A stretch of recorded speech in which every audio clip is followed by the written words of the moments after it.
শুশুনিয়া থেকে বাঁকুড়ার একতেশ্বর শিব মন্দিরের দূরত্ব ৩৫ কিলোমিটার। এবার ভাবুন তো, এই পুরো রাস্তাটা যদি দণ্ডি কেটে কেটে আসতে হয় আপনাকে, তাহলে কেমন লাগবে? শিবের ভক্ত মহাদেব গোস্বামী এই কাজটাই করেছেন। শ্রাবণ মাসে ভোলানাথের মাথায় জল ঢালতে শুশুনিয়া থেকে একতেশ্বর শিব মন্দির যাচ্ছেন দণ্ডি কেটে। মহাদেব বাবুর বাড়ি বাঁকুড়া জেলার সারেঙ্গা ব্লকে। শান্তির বার্তা বুকে পিঠে নিয়ে এই কাজ করতে চলেছেন তিনি। শ্রাবণ মাস দেবাদিদেব মহাদেবের মাস। সকাল থেকেই বিভিন্ন শিব মন্দিরে উপচে পড়ে ভক্তদের ভিড়। এই ছবিটাই দেখা যায় বাঁকুড়াতেও।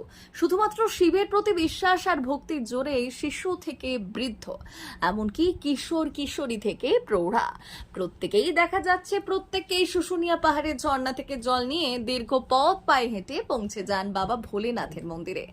সেই ভক্তদের মধ্যে একজন হলেন মহাদেব গোস্বামী। তবে হেঁটে নয়, দণ্ডি কেটে কেটে ৩৫ কিলোমিটার যাত্রা সম্পন্ন করবেন তিনি।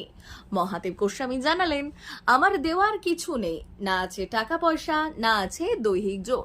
ভগবানের কাছে প্রার্থনা করাই আমার একমাত্র উপায়। আমি চাই সমস্ত যুদ্ধ বন্ধ হোক, শান্তি ফিরুক পৃথিবীতে।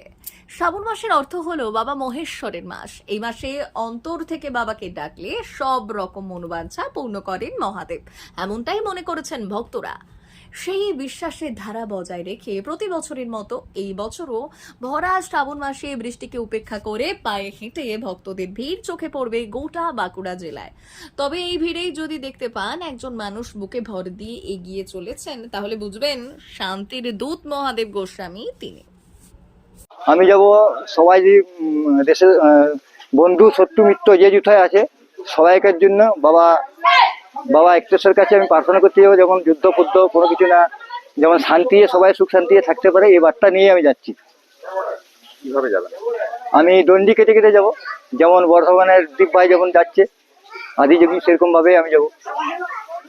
প্রায় ৩৫ কিলোমিটার কোথা থেকে যাত্রা শুরু করছেন? যাত্রা আমি শুরু করব এই শুশুনিয়া থেকেই। এটা কষ্টকর একটা ব্যাপার।